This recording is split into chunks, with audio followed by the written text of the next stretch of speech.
Hello everyone, welcome to youth in ES academy. My name is YK Rastogi. Deflection of beam में हम लोगों ने double integration method को अच्छी तरह से समझ लिया है। मैंने आपके लिए 8 केसेस डिस्कस किए हैं। यदि आपने नहीं देखे हैं तो आप मेरे प्रीवियस वीडियोस में जाकर उन्हें भी देख सकते हैं। आज मैं जो इस लेक्चर में डिस्कस करने वाला हूं वो है मोमेंट एरिया मेथड। लेकिन सबसे पहले इस मेथड को कराने से पहले मैं आपको इस मेथड के बारे में बताना चाहूंगा। ये मेथड बहुत ही लिमिटेड एप्लीकेशंस के साथ में है, ठीक है। जहां पर भी कहीं पॉइंट लोड लग रहा है या फिर मोमेंट अप्लाई है, सिर्फ मोमेंट या फिर पॉइंट लोड का केस है, तो उस केस में ही इस मेथड को लगाना सुटेबल रहता है। क्योंकि बेंडिंग मोमेंट डायग्राम का जो एरिया फाइंड आउट करना है, अगर आप पैराबोलिक कर्व है या हाइपरबोलिक कर्व है, तो उस केस में आपके लिए एक अलग से नया प्रोजेक्ट हो जाएगा कि आप पैराबोलिक कर्व या हाइपरबोलिक कर्व का आप एरिया फाइंड आउट करें। तो उसके लिए आपको अलग से मैथमेटिक्स लगानी पड़ेगी।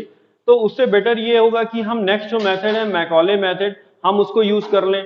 मोमेंट एरिया मेथड में सबसे पहले मैं आपको दो फॉर्मूले के बारे में बता रहा हूं जो कि मोहर थ्योरम्स के नाम से जाने जाते हैं, ठीक है। मोहर थ्योरम, और ये फॉर्मूले हैं theta max that means the maximum slope, और मैक्सिमम स्लोप के लिए जो फॉर्मूला है वो है A upon E I. And for the maximum deflection के लिए फॉर्मूला है A x bar upon E I. Okay, so this is for the maximum slope and this is for the maximum deflection. Okay, these two formula are used in this method. So बहुत ही आसान है but बहुत ही limited applications हैं इसके, ठीक है। ए जो है this is the area of bending moment diagram, okay, and x bar is the location of centre of gravity of bending moment diagram, ठीक है। सिर्फ थ्योरेटिकल पार्ट की अगर मैं बात करूंगा तो थ्योरेटिकल पार्ट सिर्फ इतना ही है, आपको बस दो फॉर्मूले याद होंगे। और ये फॉर्मूले भी कभी कभी क्या होता है कि ऑब्जेक्टिव क्वेश्चंस में एज इट इज पूछ लिए जाते हैं, तो आप इन फॉर्मूले को याद रखेंगे। और कहीं पे सिंपल मेथड है जैसे पॉइंट लोड है या फिर सिर्फ मोमेंट लगा हुआ है, तो उस केस में ये जो है डबल इंटीग्रेशन मेथड से थोड़ा सा आपको आसान लगेगा। लेकिन अगर हम यूडीएल के केस में जाएंगे या यूबीएल के केस में जाएंगे, सिंगल अगर यूडीएल लग रहा है तो आप डबल इंटीग्रेशन मेथड को भी यूज कर सकते हैं। लेकिन अगर दो या दो से ज्यादा लोड्स हैं then Macaulay method is better. Okay, so हम स्टार्ट करेंगे। जो फर्स्ट केस हम ले रहे हैं वो एक कैंटिलीवर बीम का ले रहे हैं। इस कैंटिलीवर बीम के फ्री एंड पर एक पॉइंट लोड लगा हुआ है, ठीक है। तो आइए देखते हैं कैंटिलीवर बीम का फर्स्ट केस। तो case number 1, this is a cantilever beam with a point load at free end, cantilever beam के फ्री एंड पर एक पॉइंट लोड लग रहा है। तो ये देखिए, this is your cantilever beam, this is the point load, L is the length of beam, A is the free end and B is the fix end. Okay, so elastic curve की अगर हम बात करेंगे तो elastic curve same होगा जैसा कि हम पहले जान चुके हैं। बी पॉइंट जो है वो फिक्स है, तो यहाँ पर डिफ्लेक्शन जीरो होगा और साथ ही साथ स्लोप भी क्या होगा, जीरो होगा। क्योंकि यहाँ पर क्या है, फिक्स, आपको पता है कि फिक्स एंड पर एक फिक्सिंग मोमेंट भी आता है, ठीक है। और ये फिक्सिंग मोमेंट जो है वो यहाँ पर बी पॉइंट के स्लोप को क्या रखेगा, जीरो रखेगा, ठीक है। तो यहाँ से जो डिफ्लेक्शन होगा वो कुछ इस तरह से होगा। मैक्सिमम डिफ्लेक्शन आपको ए पॉइंट पर ही मिलेगा, that will B free and. और मैक्सिमम स्लोप की अगर हम बात करेंगे तो मैक्सिमम स्लोप भी आपको कहाँ मिलेगा, फ्री एंड पर या ए पॉइंट पर आपको मैक्सिमम स्लोप मिलेगा। So this will be the theta max and this will be the Y max.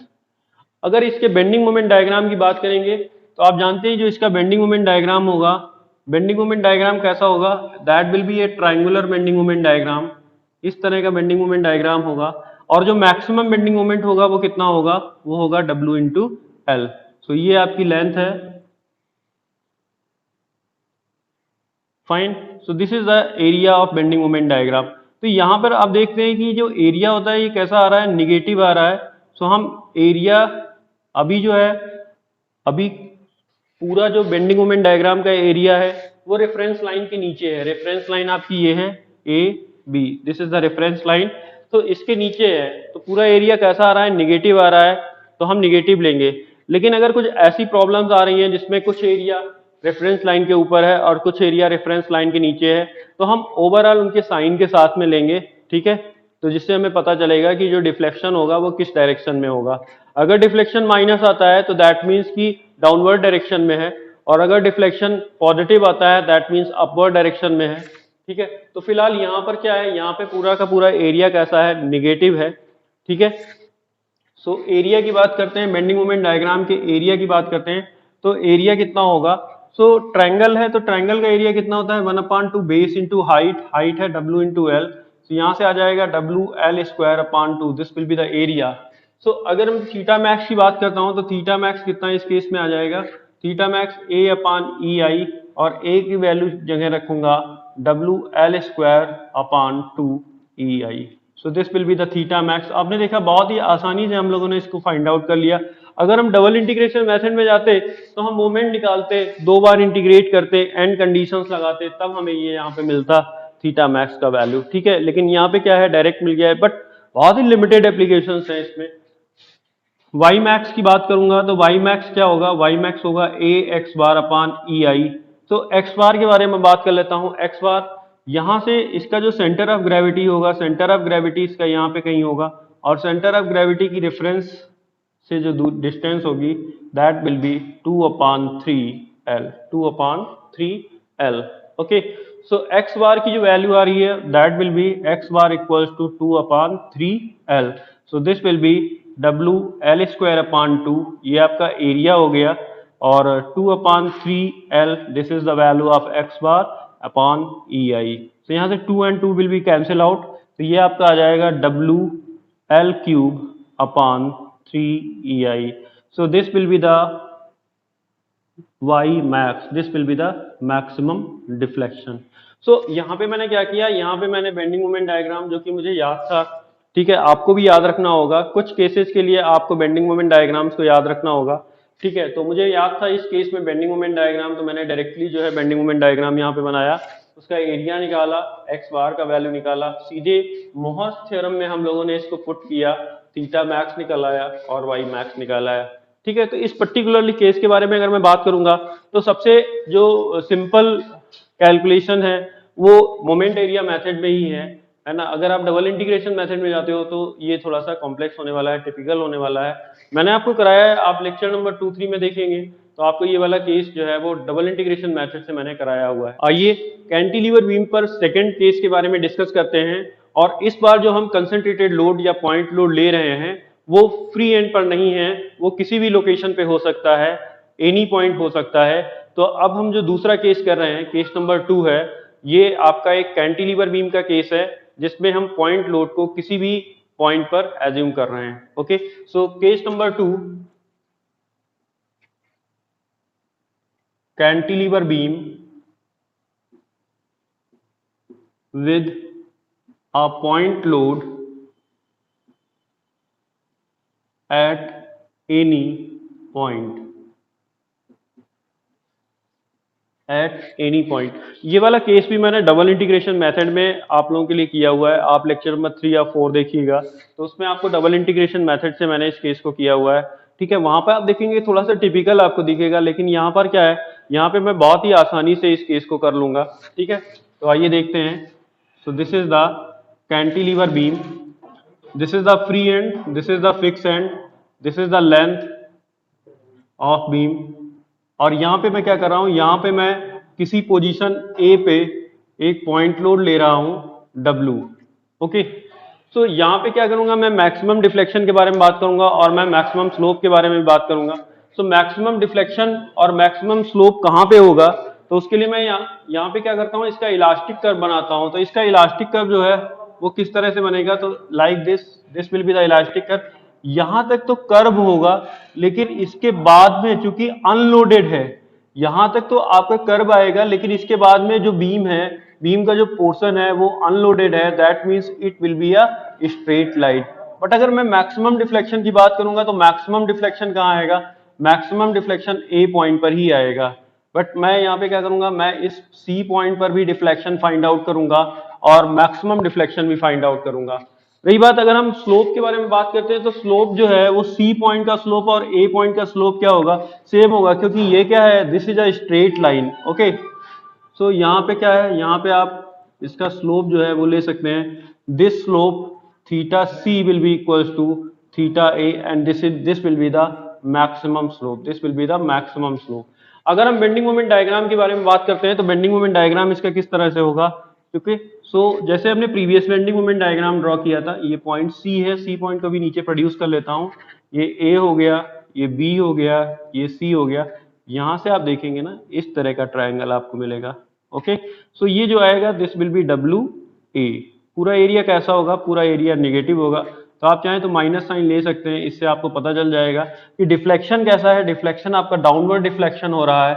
और स्लोप के बारे में अगर हम बात करेंगे तो स्लोप भी कैसा हो रहा है, स्लोप भी आपका नेगेटिव आ रहा है। ठीक है, यहां से अगर हम इसके सेंटर ऑफ ग्रेविटी की बात करेंगे तो इसका जो सेंटर ऑफ ग्रेविटी होगा वो यहाँ पे कहीं होगा। सेंटर ऑफ ग्रेविटी की सी पॉइंट से अगर हम डिस्टेंस लेंगे so this distance will be 2/3 ए, 2/3 ए। लेकिन अगर हम ए पॉइंट से लेंगे तो ए से सी के बीच की जो दूरी होगी that will be L minus A. तो यहां से टोटल जो है ए जी, ए पॉइंट को अगर आप रेफरेंस लोगे और एक्स बार फाइंड आउट करोगे सो this will be L minus A plus 2/3 ए। ठीक है, तो अभी मैं क्या करता हूं, मोहर्स थ्योरम को यूज करता हूं। तो Mohr according to Mohr's theorem what will be the theta max, theta max will be A upon E I.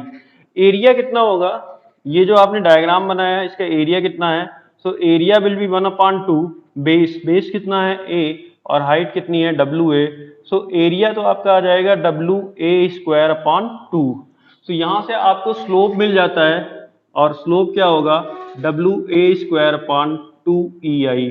So this will be the theta max, this will be the slope at point C, this will be the slope at point A. देखा, एक step में हमने इसको कर लिया, लेकिन ऐसा नहीं है कि एक स्टेप में हो गया। आपको इसके लिए क्या याद होना चाहिए, आपको बेंडिंग मोमेंट डायग्राम पता होना चाहिए। अगर आप क्या करोगे, अगर आप इसके लिए बेंडिंग मोमेंट डायग्राम ड्रॉ करोगे अलग से, अगर आप कैलकुलेशन करोगे okay then it will be also lengthy.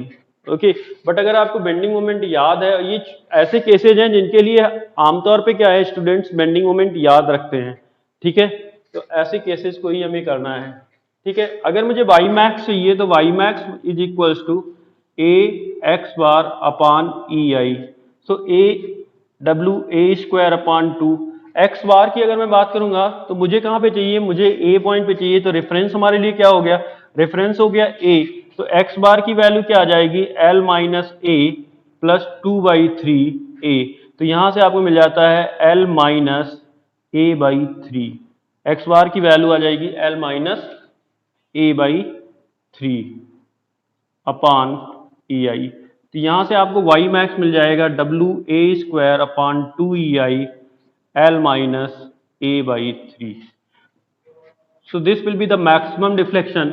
लेकिन अगर आपको मैक्सिमम डिफ्लेक्शन नहीं चाहिए, जहां पे आपने लोड लगाया हुआ है सेम पॉइंट पर अगर आपको डिफ्लेक्शन चाहिए, YC अगर मुझे चाहिए तो YC क्या होगा, तो YC will be A x bar upon E I. A की वैल्यू क्या है, डब्ल्यू ए स्क्वायर अपान 2 है। एक्स बार की वैल्यू तो अभी हमारे लिए सी पॉइंट क्या हो जाएगा, वो रेफरेंस पॉइंट हो जाएगा, और सी से इस एरिया के सेंटर ऑफ ग्रेविटी की जो डिस्टेंस होगी वो होगी 2/3 A upon E I. So 2 and 2 will be cancel over, तो यहां से आपको मिल जाएगा Y C will be equals to W A cube upon 3EI। और ऑब्वियसली एरिया कैसा है, एरिया निगेटिव है, एरिया कैसा है, निगेटिव है। अगर हम माइनस साइन के साथ में एरिया को पुट करेंगे यहाँ पे या यहाँ पे या यहाँ पे, तो आप देखोगे ना कि स्लोप और डिफ्लेक्शन कैसे आने वाले हैं, स्लोप और डिफ्लेक्शन निगेटिव आने वाले हैं। कैंटिलीवर बीम पर थर्ड केस के बारे में डिस्कस करते हैं। इसमें हम क्या कर रहे हैं, इसमें हम कैंटिलीवर बीम के ऊपर एक यूडीएल को एज्यूम कर रहे हैं। So it is our case number 3। This is a cantilever beam with a uniformly distributed load over its whole length, over whole length, over whole length। Okay, तो यहां पे देखिए ये कैंटिलीवर बीम है और ये इसका फ्री एंड हो गया ए, फिक्स एंड हो गया बी। यहाँ पे मैं एक यूडीएल जो है वो एज्यूम कर रहा हूँ। इसकी इंटेंसिटी हो गई W न्यूटन पर metre. L is the length of beam, beam की लेंथ जो है वो मैंने L लिया हुआ है। इलास्टिक कर्व के बारे में बात करेंगे तो इलास्टिक कर्व जो होगा दैट विल बी सेम जैसा कि मैंने पहले बनाया था। अभी भी मैक्सिमम डिफ्लेक्शन कहाँ पे होगा, मैक्सिमम डिफ्लेक्शन ए पॉइंट पर ही होगा।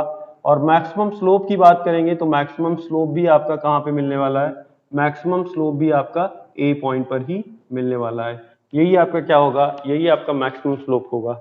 ठीक है, अगर मैं इसके बेंडिंग मोमेंट डायग्राम की बात करता हूं तो बेंडिंग मोमेंट डायग्राम जो है वो आपको पता है कैसा आना चाहिए, बेंडिंग मोमेंट डायग्राम आना चाहिए parabolic. Okay, so this is the parabolic diagram, this is the parabolic diagram. Area कैसा होगा, निगेटिव एरिया होगा, एरिया कैसा होगा, निगेटिव होगा। ठीक है, तो ये ए है and this is the point B. यहाँ पे जो बेंडिंग मोमेंट होगा वो कितना होगा, that will be W L square upon 2, W L square upon 2।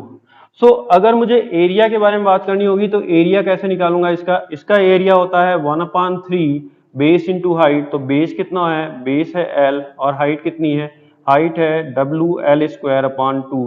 तो यहां से आपको मिल जाता है W L cube upon 6। Okay, so this will be the area. अगर मैं इसके सेंटर ऑफ ग्रेविटी के बारे में बात करूंगा तो इसका जो सेंटर ऑफ ग्रेविटी होता है वो रेफरेंस से जो हम यहाँ से ले रहे हैं, ये जो सेंटर ऑफ ग्रेविटी है, तो सेंटर ऑफ ग्रेविटी जो होगा वो किस डिस्टेंस पे होगा, that will be 3/4 L distance, at a distance of 3/4 into L. So x bar का जो वैल्यू मेरे लिए आने वाला है, मेरे काम का है, वो है 3/4 एल। ओके, सो मोस्ट थ्योरम का यूज करूंगा और थीटा मैक्स निकालूंगा। Theta max is equal to A upon E I. A का वैल्यू कितना है, एरिया कितना निकल के आया है, एरिया निकल के आया है डब्ल्यू एल क्यूब अपॉन 6। तो यहाँ से एरिया आपका आ जाएगा W L cube upon 6 E I. So this will be the theta max और यही आपका क्या है, यही आपका ए पॉइंट का स्लोप है। ए पॉइंट का स्लोप कैसा होने वाला है, मैक्सिमम होने वाला है। ठीक है, अभी मैं बात करता हूं मैक्सिमम डिफ्लेक्शन। मैक्सिमम डिफ्लेक्शन कितना होगा, तो मैक्सिमम डिफ्लेक्शन होगा A x bar upon E I as per Mohr's theorem. So this will be W L cube upon 6, x bar का value 3/4 L upon E I. So यहां से cancel हो जाएगा, 3 2 जा 4 2 जा 8 आ जाएगा, तो ऊपर आ जाएगा डब्ल्यू एल की power 4 upon 8 E I. So this will be the Y max. अगर आप एरिया निगेटिव लेंगे तो आप देखेंगे कि स्लोप और डिफ्लेक्शन दोनों कैसे आएंगे, स्लोप और डिफ्लेक्शन दोनों कैसे आएंगे, स्लोप और डिफ्लेक्शन दोनों निगेटिव आएंगे, स्लोप और डिफ्लेक्शन दोनों निगेटिव आएंगे। ओके, सो ये आपका केस नंबर 3 है। मैंने आपको बोला था कि हम जो केसेस लेंगे वो पॉइंट लोड के लिए या फिर मोमेंट के लिए लेंगे, लेकिन मैंने एक केस आपको यूडीएल लेके भी दिखाया कि अगर आपको ये याद है कि इसका एरिया कितना होता है, इसका सेंटर ऑफ ग्रेविटी का लोकेशन कितना है, क्या है, तो आप इसको भी यूज कर सकते हैं। ओके, बट इसके बियॉन्ड नहीं जा सकते, मतलब हम अब इसके बियॉन्ड मतलब यूवीएल के केसेस को और डिस्कस नहीं कर सकते हैं, क्योंकि यूवीएल के केसेस क्या है कि उसमें जो ये कर्व आएगा वो हाइपरबोलिक आएगा, तो उसका एरिया फाइंड आउट करने के लिए हमें अलग से क्या करना पड़ेगा, मैथ्स का यूज करना पड़ेगा। ठीक है, तभी हम कर पाएंगे। ठीक है, तो अब हम लोग क्या करेंगे, अब हम लोग सिंपली सपोर्टेड बीम के केसेस देखेंगे और सिंपली सपोर्टेड बीम में सबसे पहला केस जो है वो मिड पॉइंट पर एक पॉइंट लोड का केस है। तो ये एक सिंपली सपोर्टेड बीम है जिसके मिड पॉइंट पर सी पॉइंट जो है that is the mid point of this beam. Okay, so this will be the at a distance of L/2. So this is the midpoint, C is the midpoint और एक point load है जिसे हम लोगों ने mid point पे consider किया है। अगर हम इसके इलास्टिक कर्व के बारे में बात करेंगे तो इसका जो इलास्टिक कर्व होगा that will be like this. Maximum deflection की बात करेंगे तो मैक्सिमम डिफ्लेक्शन कहां पे आएगा, मैक्सिमम डिफ्लेक्शन आएगा आपका सी पॉइंट पर, maximum deflection will be at point C. लेकिन अगर हम मैक्सिमम स्लोप की बात करेंगे तो मैक्सिमम स्लोप इस बार जो है वो जिस जगह पर लोड लगा हुआ है या जिस जगह पर मैक्सिमम डिफ्लेक्शन आ रहा है वहां पे नहीं मिलने वाला है, आपको कहां पे मिलने वाला है, आपको ए पॉइंट पर मिलने वाला है। So this will be the theta A और आप इसको कह सकते हैं मैक्सिमम स्लोप। ठीक है, अगर हम बेंडिंग मोमेंट डायग्राम की बात करते हैं तो बेंडिंग मोमेंट डायग्राम किस तरह से इसका आएगा, तो उसके लिए ए बी और सी पॉइंट्स को नीचे प्रोड्यूस करते हैं, एक रेफरेंस लाइन ड्रॉ करते हैं और आप यहाँ पे जो डायग्राम होगा वो कुछ इस तरह का होगा। This is a triangular in shape, this is the point A, this is the point B, this is the point C, और ये जो हाइट होगी this height will be WL/4, this height will be WL/4। So bending moment diagram किस तरह का आ रहा है? बेंडिंग मोमेंट डायग्राम आपका सिमेट्रिकल बेंडिंग मोमेंट यहाँ पर आपको मिल रहा है। तो इन दैट केस हम क्या करेंगे, हम हाफ ऑफ पोर्शन जो है वो एज्यूम करेंगे। हम सिर्फ इतना ही पोर्शन यहाँ पर बेंडिंग मोमेंट डायग्राम से लेंगे, हाफ ऑफ पोर्शन कंसीडर करेंगे। तो इसका एरिया कितना हो जाएगा? Area of bending moment diagram जो है वो आपका हो जाएगा 1/2 बेस इंटू हाइट। बेस कितना है, ये डिस्टेंस कितनी है, this is L/2, so this is L/2 into WL/4। तो यहाँ से आपको मिल जाएगा 4 2 जा 8, 8 2 जा 16, तो यहाँ से आ जाएगा WL/16। So this will be the area. अगर मैं सेंटर ऑफ ग्रेविटी की बात करूंगा तो इसका जो सेंटर ऑफ ग्रेविटी होगा वो कहाँ पे होगा? इसका सेंटर ऑफ ग्रेविटी यहाँ पर कहीं होगा जी, ये होगा। रेफरेंस पॉइंट से अगर मैं डिस्टेंस की बात करूंगा तो ये आपका जो एक्स बार हो जाएगा, एक्स बार कितना हो जाएगा, 2/3 अपॉन बेस होता है, तो 2/3 और बेस कितना है L/2, तो 2 से 2 कैंसिल हो जाएगा, ये आपका आ जाएगा L/3, this will be L/3। Okay, so यहाँ से क्या करूंगा मैं, मोहर सर्कल्स का यूज करूंगा, मोहर थ्योरम्स का यूज करूंगा। थीटा मैक्स का वैल्यू आ जाएगा, थीटा मैक्स का वैल्यू होगा A/EI, ए का वैल्यू है WL/16, so this will B WL/16 EI, sorry L square होगा यहाँ पे WL into L, so this will B L square, so this is WL/16 EI, this is the value of theta max. Now the maximum deflection, तो maximum deflection आपको कहाँ पे मिल रहा है, mid point पे मिल रहा है। तो मैक्सिमम डिफ्लेक्शन के लिए AX बार अपॉन EI करेंगे, एरिया है WL/16, एक्स बार की वैल्यू है L/3 अपॉन EI, सो यहाँ से आपको मिल जाएगा WL/3 3 या 48, so this is 48 EI, so this is the value of Y max। सो बहुत ही आसानी से हम लोगों ने इस केस को कंप्लीट किया है। यहाँ पे सिंपली सपोर्टेड बीम मैंने लिया था, एक पॉइंट लोड लिया था जिसको हमने मिड पॉइंट पे कंसीडर किया था, और वहां से मैंने इसको किया है। ठीक है, तो यहाँ से ये आपका मैक्सिमम स्लोप है and this will be the maximum deflection. So moment area method में मैं नेक्स्ट केस लेने वाला हूँ सिंपली सपोर्टेड बीम का, जिसके पूरी लेंथ के ऊपर एक यूडीएल लोड लगा हुआ है। ठीक है, तो एक सिंपली सपोर्टेड बीम में कंसीडर कर रहा हूं। Okay, that is the beam A B, the length of beam is L, और इसके पूरे स्पैन पर, पूरी लेंथ पर एक यूडीएल एक्ट कर रहा है जिसकी इंटेंसिटी है W न्यूटन पर मीटर। ओके, अगर मैं इसके इलास्टिक कर्व के बारे में बात करता हूं तो इसका इलास्टिक कर्व ए और बी पॉइंट जो है वो सपोर्टेड है, लोड ऊपर से लग रहा है, तो एक ही पॉसिबिलिटी बनती है, इसका जो इलास्टिक कर्व होगा वो इस तरह का होगा। मैक्सिमम डिफ्लेक्शन की बात करूंगा तो मैक्सिमम डिफ्लेक्शन मिड पॉइंट पर होगा क्योंकि ये एक सिमेट्रिकल बीम है। ओके, सो दैट मीन्स कि मैक्सिमम डिफ्लेक्शन आपको कहां पे मिलने वाला है, that will be at a distance of L/2 from either and,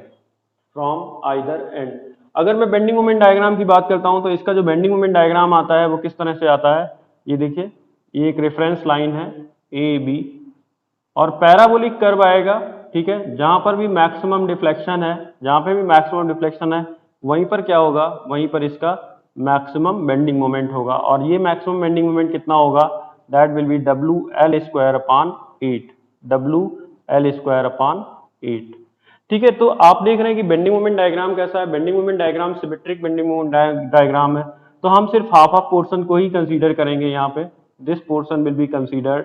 ठीक है, तो इसका जो एरिया होता है, area is equal to 2/3 base into height, base कितना है, बेस है L/2 और हाइट कितना है, हाइट है WL/8।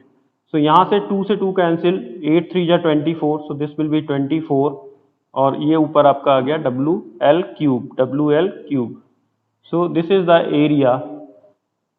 इसका जो सेंटर ऑफ ग्रेविटी होगा वो सेंटर ऑफ ग्रेविटी इसका यहाँ पर होगा, this will be the centre of gravity, और सेंटर ऑफ ग्रेविटी रेफरेंस से इसकी जो डिस्टेंस होगी that will B 5/8 upon base, base कितना है L/2, तो यहाँ से आपको मिल जाएगा 5L/16. So this will be the value of x bar. Now using the Mohr's theorem, तो Mohr's theorem को यूज कर रहे हैं. थीटा मैक्स की बात करूंगा तो थीटा मैक्स कितना हो जाएगा, थीटा मैक्स हो जाएगा A/EI. ए का वैल्यू कितना है, ए का वैल्यू है WL³/24, so this will be 24 EI. So this is the theta max. बात करता हूं वाई मैक्स की, मैक्सिमम डिफ्लेक्शन कितना होगा, सो दिस विल बी AX/EI. ए का वैल्यू WL³/24, एक्स बार का value 5L/16 divided by EI. तो यहाँ से आपका आ जाएगा 5WL⁴/16, 4 जा 4 38, so 384 EI आपका ये आ जाएगा. So this will be the maximum deflection. This will be the maximum deflection. Okay. So आपने देखा कि इस लेक्चर में मैंने लगभग जितने भी इंपॉर्टेंट केसेज हैं उन सभी इंपॉर्टेंट केसेज को यहाँ पे आपके साथ में डिस्कस कर लिया है. ठीक है, जो भी केसेज हैं मैंने maximum cases double integration method में कवर किए थे. जो भी इस मेथड से जिनके साथ भी कंपैटिबिलिटी थी उन मेथड्स को उन केसेस को मैंने इनके साथ में डिस्कस किया है. केस 5 केसेस को हम लोगों ने यहाँ पे डिस्कस किया है. नेक्स्ट क्लास में मैं क्या करूंगा, नेक्स्ट क्लास में मैं मैकॉले मेथड के बारे में आपको बताऊं. बहुत ही अच्छा मेथड है, आप किसी भी तरह की लोडिंग कंडीशंस पर मैकॉले मेथड को यूज कर सकते हैं. मतलब बहुत ही वर्सेटाइल मेथड है, तो उसके बारे में हम लोग बात करेंगे. Okay, thank you very much.